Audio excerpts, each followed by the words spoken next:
लोकतंत्र में विपक्ष क्या है? लोकतंत्र का सबसे मजबूत पक्ष अगर है तो वो विपक्ष है, लेकिन वो सकारात्मक होना चाहिए। उत्तराखंड का विपक्ष कहाँ है? अपना अस्तित्व तलाश रहा है राजनीति में। अगर आप राजनेता नहीं होते तो क्या होते? वो कोई अधिकारी होता है निश्चित तौर पर। पार्टी या फिर जनता? हमारे समाज पहले है, पार्टी उसके बाद है। मेरी पार्टी में कहा भी गया है कि देश पहले पार्टी बाद में। आंदोलन? देखिए, आंदोलन तो व्यक्ति के कैरेक्टर में होता है। महिला आरक्षण? मस्ट है और हो रहा है। धर्म? मानवता से बड़ा कोई धर्म नहीं है। लैंड जिहाद? दुर्भाग्यपूर्ण है। नमस्कार, मैं हूं सपना पांडे और आप देख रहे हैं न्यूज़ नेत्रा। तो आज आपकी मुलाकात मैं एक ऐसी व्यक्तित्व से करवाने वाली हूं जिन्हें अगर मैं दो शब्दों में बयां करना चाहूं तो मैं कहूंगी बेखौफ और बेबाक। और उनका नाम है विनोद चमोली। नमस्कार सर। सर, सबसे पहले सवाल मेरा यही कि आपके राजनीतिक सफ़र की शुरुआत कब, कैसे और कहाँ से हुई? 85 में मैंने भारतीय जनता पार्टी की सदस्यता ली थी। उससे पहले मैं संघ स्वयंसेवक था और उसके बाद से अनवरत अभी तक काम में हूँ और पार्टी का काम कर रहा हूँ। जब आपने कार्यकर्ता के तौर पे शुरुआत की, उससे पहले आप राज्य आंदोलनकारी भी रहे। तो राज्य आंदोलनकारी जो विनोद चमोली है, उनके सपनों का जो उत्तराखंड है वो बना है?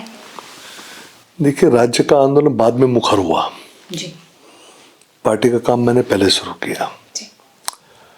सबसे पहले भारतीय जनता पार्टी ने उत्तराखंड राज्य को अपने एजेंडे का विषय बनाया उत्तरांचल के नाम से, और 88 में डिक्लेयर किया कि हम ये हमारा राजनीतिक मुद्दा होगा, उत्तराखंड अलग राज्य बनाना, उत्तरांचल अलग राज्य बनाना।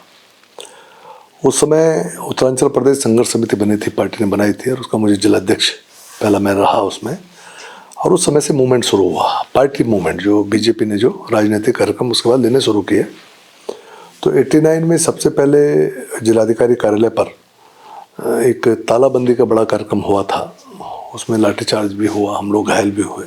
तो वहाँ से सफ़र चला था। लेकिन जहाँ तक मैं समझता हूँ, आप जिस आंदोलन की बात कर रही हैं, ये जो 94 में जो 94 में जो मुखर आंदोलन हुआ, स्वतः स्फूर्त, जब पूरा उत्तराखंड उस आंदोलन में कूद पड़ा, उस आंदोलन की आप बात कर रही होंगी। तो उस समय फिर उस आंदोलन से हम लोग जुड़े और उस आंदोलन को आगे बढ़ाने वाले लोगों में से रहे। उसके कारण मुझे जेल भी जाना पड़ा 2 बार, रासुका भी लगी, और अंतोगत्वा राज्य का निर्माण हुआ। राज्य के निर्माण के बाद काम बहुत हुआ। ऐसा नहीं कि प्रदेश में विकास का काम नहीं हुआ, बहुत काम हुआ, लोग आगे बढ़े। लेकिन कहीं ना कहीं एक दर्द अभी भी लोगों के मनों में है। अब कल ही यहाँ पर एक रैली सांस्कृतिक कर्मियों ने, बाकी लोगों ने बुलाई है, जिसमें मूल निवास का विषय जोड़ा हुआ है। तो सही मायने में उत्तराखंड राज्य का जो निर्माण था, वो व्यवस्थाओं को साथ साथ अस्मिता का भी एक आंदोलन था, अपनी पहचान का एक आंदोलन था। तो हम व्यवस्थाएं तो जुटा पा रहे हैं, हम विकास भी हो रहा है, काम भी कर रहे हैं, लेकिन कहीं ना कहीं हमारी पहचान जो है वो धीरे धीरे समाप्त होती जा रही है। हमारी सांस्कृतिक जो पहचान है उसमें कहीं ना कहीं कमियां आ रही हैं, उसमें घालमेल हो रहा है, जिसको हम कह सकते हैं। तो वो एक चिंता का विषय है और उस पर काम करने की आवश्यकता है। जी।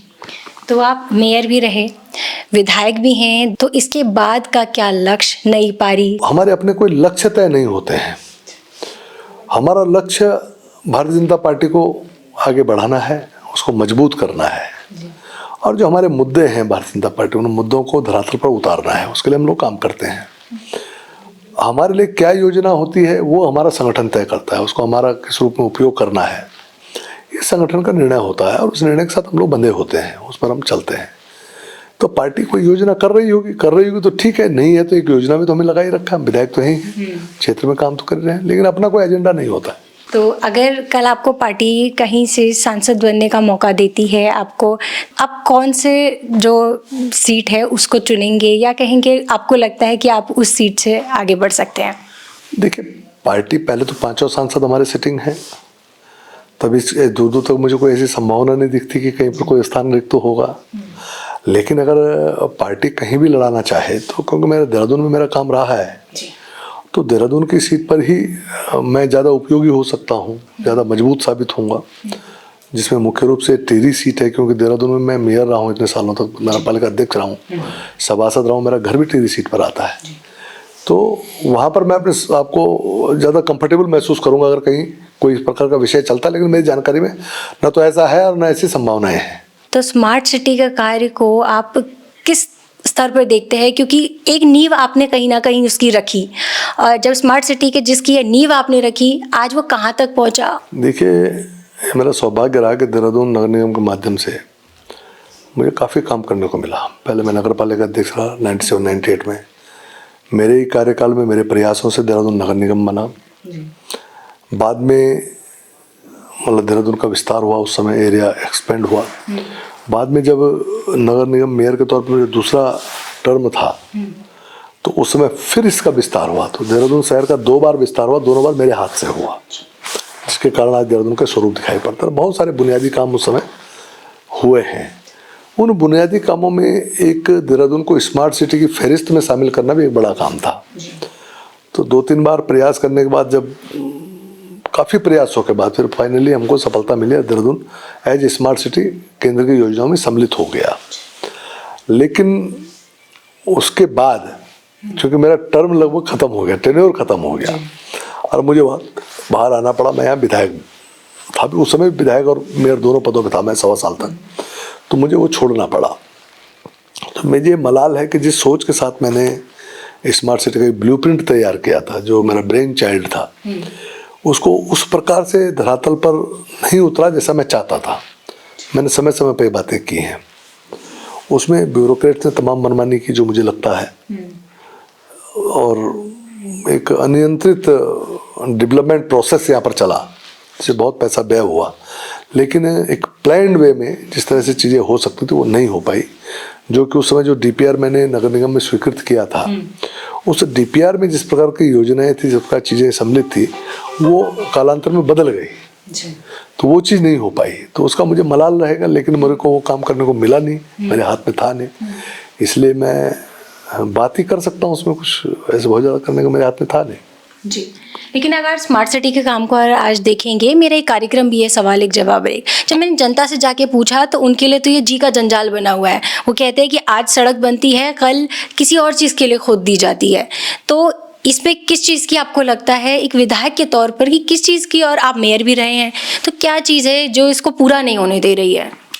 देखिए, कोऑर्डिनेशन की कमी है, और एक फुल प्रूफ प्लानिंग होती है, एक ही अम्ब्रेला के नीचे सारी चीज़ें आ जाती हैं, और सब चीज़ें एक ही बार में। सिटी प्लानिंग का ही सब्जेक्ट है कि एक ही बार में चीज़ें तय हो जाएं तो आगे दिक्कत नहीं। जैसे अभी मेरा विधानसभा क्षेत्र है, हमारे एडीबी के काम चल रहे हैं, तो हमने पानी का भी उसमें व्यवस्था बनाई, सीवर की भी व्यवस्था बनी हुई है, ड्रेनेज की व्यवस्था बनी हुई है, सड़कें बनाने की व्यवस्था बनी है, 5 साल तक का मेंटेनेंस है। यहाँ तक कि गैस पाइपलाइन पड़ रही है, वो भी हम साथ साथ डाल रहे हैं। उसके बाद जो उसको बनाएगा वो 5 साल तक मेंटेन भी करेगा। तो हमने एक कंप्लीट पैकेज लिया है कि ताकि बार बार उसको खोदना ना पड़े, एक बार में चीज़ें कंप्लीट हो जाएं। ऐसे ही स्मार्ट सिटी में भी होना था, लेकिन क्या है, वो अलग अलग एजेंसीज इन्वॉल्व हो गई, तो वो उनमें तालमेल की कमी के कारण ये दिक्कतें आ रही हैं। और पहले इन्होंने कुछ प्राइवेट ठेकेदारों को इन सबको काम दिया था, तो उन्होंने काम ठीक प्रकार से, बाद में गवर्नमेंट ने फिर टेकअप किया। अब गवर्नमेंट डिपार्टमेंट उन कामों को कर रहे हैं, उससे थोड़ा स्थिति सुधरी तो है, लेकिन बेसिक प्लानिंग तो वही है, क्योंकि बेस तो वही है। अब उस प्लानिंग में हम बहुत ज़्यादा कोई बदलाव करने की स्थिति में भी नहीं थे, तो उसके कारण ये सब दिक्कतें आ रही हैं। लेकिन पहले से थोड़ा बेहतर हुई हैं स्थितियाँ, और मैं समझता हूँ जब काम पूरा हो जाएगा तो थोड़ा राहत मिलेगी इसमें। आने वाले समय में लोगों को थोड़ा धैर्य रखने की जरूरत है। मेयर के कार्यकाल को कितना नंबर देंगे आप? मैं तो अपने कार्यकाल से काफ़ी संतुष्ट हूँ। 2 टर्म मैंने बिताए। वर्तमान के अच्छा किया होगा उन्होंने, हमारे कार्यकर्ता थे, 5 साल पूरे किए हैं, उन्होंने भी अपने अच्छे प्रयास किए होंगे। अब हमारे लिए तो मैं तो 100% दूंगा, मेरा कार्यकर्ता है, हमारा मेयर है, हमारा नगर निगम था, तो निश्चित तौर पर अच्छा काम किया। आज जो आंदोलनकारी ज़मीन पर उतर रहे हैं, तो वो एक ही मुद्दे को लेकर उतर रहे हैं कि सशक्त भू कानून चाहिए और मूल निवास। तो इस पर आप क्या कहना चाहेंगे? देखिए, गड़बड़ी पहले ही हुई है। मूल निवास, अस्थायी निवास को अलग अलग करके देखा जाना चाहिए था। तो अस्थायी निवास को प्राथमिकता देके और 85 का जो मानक बनाया गया, उसके कारण बहुत सारी चीज़ें डिरेल हुई हैं, ऐसा मेरा मानना है। अभी भी जो सब्जेक्ट है, बात ये नहीं है कि भू कानून लागू हो जाए, बात ये नहीं कि मूल निवास लागू हो जाए। सब्जेक्ट ये है कि जो यहाँ का मूल निवासी है उसको क्या लाभ हम दे रहे हैं, उसको हम कहाँ से प्रायोरिटीज दे पा रहे हैं चीज़ों में।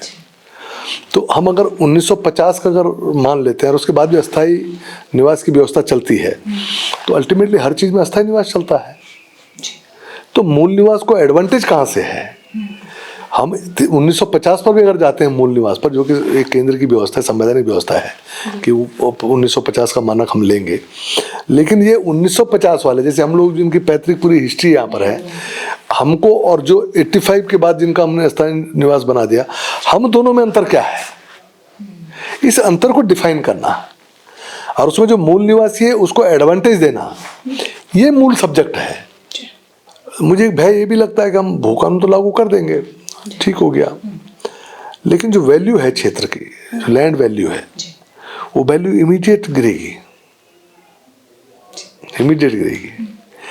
तो उन लोगों का जो कैपिटल वैल्यू है, जो वहाँ के लोग हैं, वो कहीं ना कहीं वो कम हो जाएगी। आज की तारीख में ज़्यादा है, वो कम हो जाएगी। तो भू कानून अगर लागू भी होना है तो बहुत स्मार्टली करना पड़ेगा ताकि हम उस चीज़ से को बचा सकें। आज देहरादून में 100 गज के प्लॉट में आदमी रहता है, वो 1-1 करोड़ 1.5 करोड़ का मालिक बना बैठा है, ठीक है। और पहाड़ की भूमि की आज की कितनी बड़ी भी भूमि हमारे 5-7-10 लाख से ऊपर हम लोग नहीं है। सिर्फ कुछ चुनिंदा जगहों को छोड़ दें जहाँ पर ज़मीन की कीमतें बड़ी हैं। जैसे मेरा भू कानून आएगा और हम सिर्फ एक तरफा निर्णय लेंगे तो वो रेट एकदम डाउन गिरेंगे, कोई परचेज नहीं कर पाएगा, रेट डाउन हो जाएंगे, तो वैल्यू डाउन हो जाएगी। तो शहरों में बैठ के भू कानून की बात करना तो बहुत आसान है, क्योंकि शहरों में आपने अपनी तो वैल्यू बना ली और पहाड़ वालों की वैल्यू आप गिरा रहे हैं। तो वहाँ के लोगों का की जो प्रॉपर्टी की वैल्यू है वो कैसे मेंटेन रह सके और वहाँ पर बाकी के लोगों को जाने को भी हम रोक सकें। जो डर है कि पहाड़ में पहाड़ का व्यक्ति सारा बाहर के लोगों ने खरीद लिया है, मेन इसलिए भू कानून मांग रहे लोग कि भाई पहाड़ का जो हमारी संस्कृति है, जो हमारी पहचान है, वो बची रहे। यही तो मूल कारण है। लेकिन पहाड़ के जो पहचान है, जो संस्कृति है, उसको बचाते बचाते कहीं पहाड़ी का ही नुकसान ना हो जाए, कहीं पहाड़ी का ही अस्तित्व तो खतरे में ना पड़ जाए, ये चिंता करनी पड़ेगी।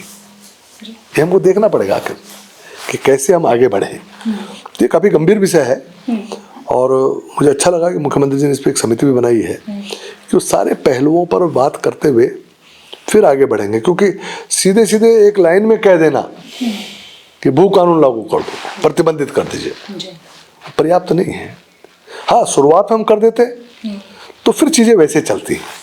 आज तो आधा पहाड़ तो बिका हुआ है आज की तारीख में, और लोग देहरादून और मैदानी इलाकों में बैठ के बातें कर रहे जिनका पहाड़ के जमीनों से बहुत ज़्यादा लेना देना है नहीं, और वहाँ का व्यक्ति अब इतना सोच पा रहा है, नहीं सोच पा रहा, मैं कह नहीं सकता जितनी गहराई से मैं सोचता हूँ। तो मेरा तो ये मानना है कि आज मान लो हम गांव में बैठे हुए हैं, आज वहाँ डिमांड है अगर लैंड की, तो डिमांड है तो डिमांड के साथ वैल्यू भी बढ़ेगी। हम देहरादून में हैं, मेरा विधानसभा क्षेत्र है, तो जिस दिन मैं विधायक बना था जहाँ 18,000 रुपये गज था, 15,000 रुपये गज था, आज वह 40-50 हज़ार रुपये की ज़मीन हो गई। मात्र 6 साल के अवधि में वहाँ डेवलपमेंट हुआ और वहाँ लैंड की वैल्यू पहुँच गई कहाँ से कहाँ। तो वही तो आदमी की कैपिटल आके जाती ना, आपकी वैल्यू क्या, आपके पास कितना कैपिटल है, चाहे चल संपत्ति जो है, वहीं से तो आपका वैल्यू आंका जाएगा ना। अगर उसकी वैल्यू गिर गई तो आपकी वैल्यू गिर जाएगी। अब मान लो वहाँ का कोई व्यक्ति है, उसको बच्चों को पढ़ाना है, कुछ और करना है, बाहर भेजना है, कुछ और काम धाम करना है, अब थोड़ा बहुत सोचता है 1-2 खेत निकालूंगा, अपना काम चला लूँगा, तो जब उसकी वैल्यू नहीं होगी तो कैसे काम करेगा। तो इसलिए मेरा मत जो है, व्यक्तिगत मत है मेरा, मैं कोई विरोधी नहीं हूँ उसका, मैं चाहता हूँ पहाड़ों के लिए कुछ बेहतर हो, लेकिन इसको बहुत व्यापकता में सोचना पड़ेगा, बहुत जल्दीबाजी में तो ठीक नहीं है, मेरा ये मानना है। क्योंकि मैं नहीं चाहता कि पहाड़ की अस्मिता बचानी है, जरूरी है, लेकिन उसके साथ साथ वहाँ का जो व्यक्ति है, पहाड़ी है, उसका वो डिवेल्युएट हो, उसका कैपिटल, वो मैं नहीं चाहता। मैं चाहता हूँ कि उसका अपना भी वैल्यू बढ़े। उसके लिए प्रयास करना पड़ेगा। पर भू कानून की अगर मांग की जा रही है तो भू कानून में ये थोड़े ना मना किया जा रहा है कि इंडस्ट्री आप नहीं सेटअप कर सकते। आप इंडस्ट्री सेटअप कर सकते हो और लैंड की वैल्यू तो उससे भी बढ़ेगी और वहाँ के जो वासी हैं उनका भी फ़ायदा ही होगा और ना ही उनकी वैल्यू गिरेगी। तो रहने पर सवाल उठ रहा है। और आपको पता है, मालूम है, जब त्रिवेंद्र जी की सरकार थी और इन्वेस्टर समिट हुआ था तो उसके बाद कुछ क्लॉज हमने हटाए उसमें से, 173 भी है, इसलिए हटाए कि वहाँ पर जब इन्वेस्टर जाएगा, इन्वेस्टमेंट आएगा तो उसके लिए हमको वहाँ पर शिथिलता देनी पड़ेगी ताकि वहाँ पर इंडस्ट्री लगा सके। ठीक है ना? तो उससे तो लोग सहमत नहीं है, लोग सहमत नहीं है ना उससे। तो इसीलिए तो मैं कह रहा हूँ कि इसको बहुत बारीकी से अध्ययन करना पड़ेगा कि आखिर हमको भू कानून अगर लाना है तो किस रूप में लाना है, किस रूप में लाना है। उसको एक लाइन से तय नहीं हो सकता, वो एक लाइन में तय नहीं हो सकता हो, उसको बहुत डीप स्टडी चाहिए। पहाड़ की वैल्यू भी न गिरे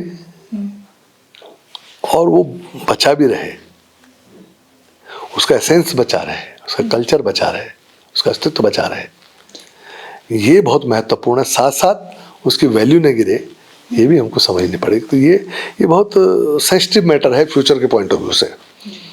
लंबा समय जब हम देखेंगे तो आने वाले समय के लिए बहुत सेंसिटिव मैटर है, तो इस पर बहुत आँख कान खोल के तब काम करने की आवश्यकता है जी। लेकिन डबल इंजन की सरकार होने के बावजूद भी ये इसका सलूशन क्यों नहीं मिल रहा है? क्यों आंदोलनकारी आज भी, मतलब जो राज्य के समय आंदोलन के लिए उतरे थे, आज वापस से ज़मीन पर उतर आए हैं? उनको बार बार हर ज़िले से लोगों को इकट्ठा सिर्फ देहरादून में होना पड़ रहा है इसी के लिए कि हमें अधिकार दीजिए। आंदोलन में तो हम भी थे जी, और बहुत जम के लड़ाई लड़ी जी।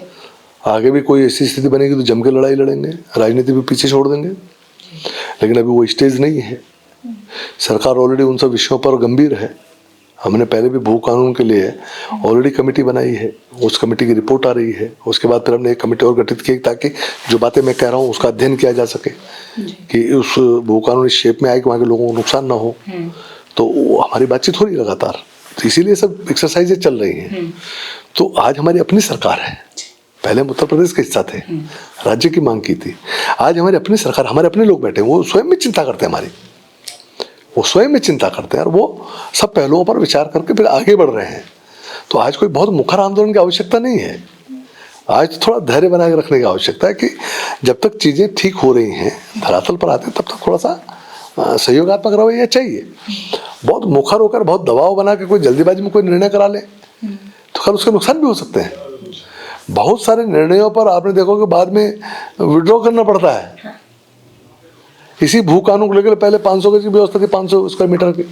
क्या जो पहाड़ से बाहर का व्यक्ति, उत्तराखंड से बाहर का व्यक्ति, वो 500 मीटर ले सकता है।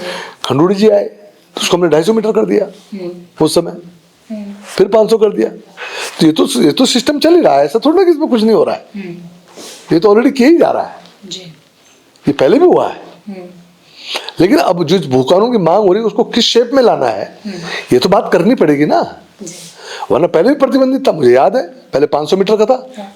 जब खंडूड़ी जी के टाइम पे, जब सेकंड टेन्योर में खंडूड़ी जी आए तो उसमें हम लोगों ने 250 मीटर किया था उसको, कि जो बाहर व्यक्ति सिर्फ 250 मीटर ले सकता है, तो 250 मीटर तो घर के लिए ले सकता हो, तो कोई काम होता नहीं था। तो वो तो ऑलरेडी हम लोगों ने पहले भी सख्ती की है, पहले भी चीज़ें हुई हैं, लेकिन उससे तो समाधान नहीं हुआ ना। तो समाधान चाहिए तो उसको फिर व्यापकता में देखना पड़ेगा। उसको वो सब चीज़ें जो भविष्य की मेरी चिंताएं हैं, उन चिंताओं को भी सम्मिलित करते हुए तब समाधान ढूंढा जाएगा। मेरी चिंता आने वाली पीढ़ियों की है, मेरी चिंता पूरे पहाड़ के जो उसके नेट वैल्यू है उसकी है, कैपिटल वैल्यू है उसकी है, उसकी चिंता है मुझे। तो उसके लिए विचार करना पड़ेगा ना। तो इसलिए बहुत गंभीर मुद्दा है, बहुत सेंसिटिव मुद्दा है। और जहाँ तक पहचान का एक बात मैंने कही कि जो डोमिसाइल का इशू है, इवन भू कानून भी है, ये कहीं ना कहीं पहाड़ की पहचान से जुड़े हुए विषय हैं।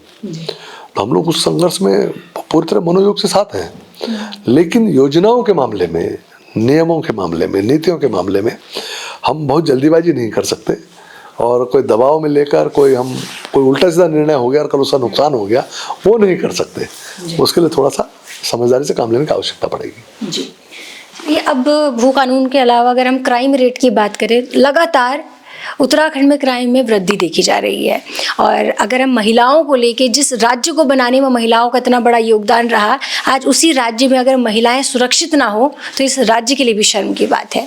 तो अगर मैं एनसीआरबी की रिपोर्ट की बात करूं तो महिलाओं के खिलाफ क्राइम का आंकड़ा 4337 पहुंच चुका है। इस पर आप क्या कहेंगे?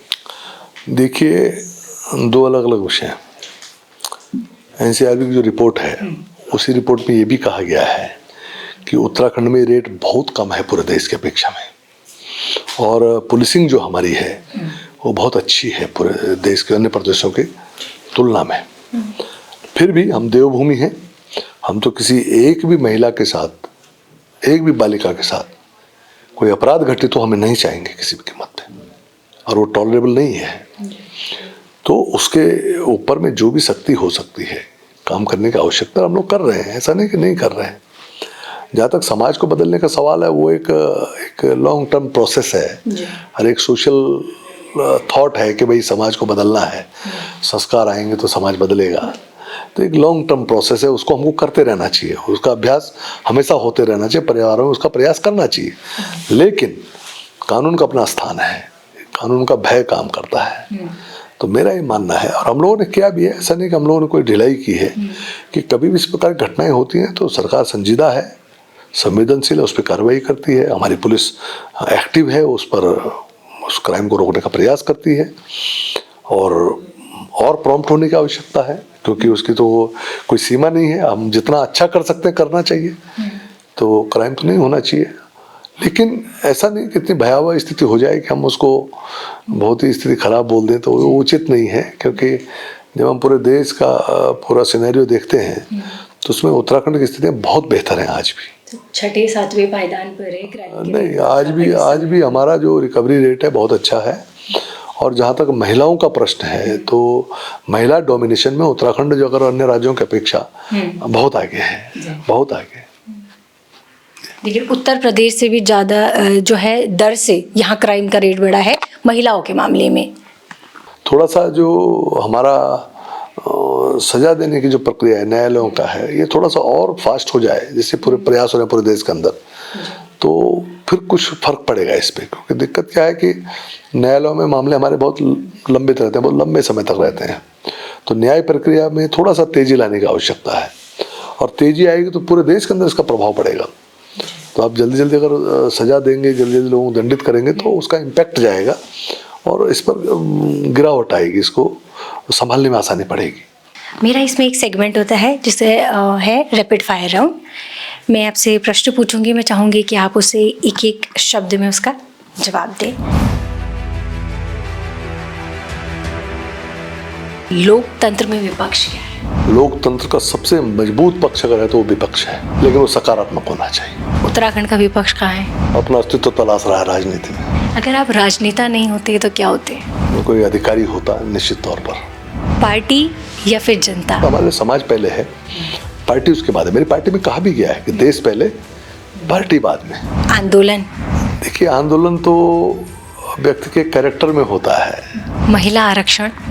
मस्ट है और हो रहा है। धर्म? मानवता से बड़ा कोई धर्म नहीं है। लैंड जिहाद? दुर्भाग्यपूर्ण है। न्यूज नेत्र? न्यूज नेत्र अच्छा है, अच्छी बातचीत कर रही हो, तब से कई सारे सवालों पर मुझसे पूछा है, और मेरी शुभकामनाएं हैं, आगे बढ़ो। बहुत बहुत शुक्रिया जय।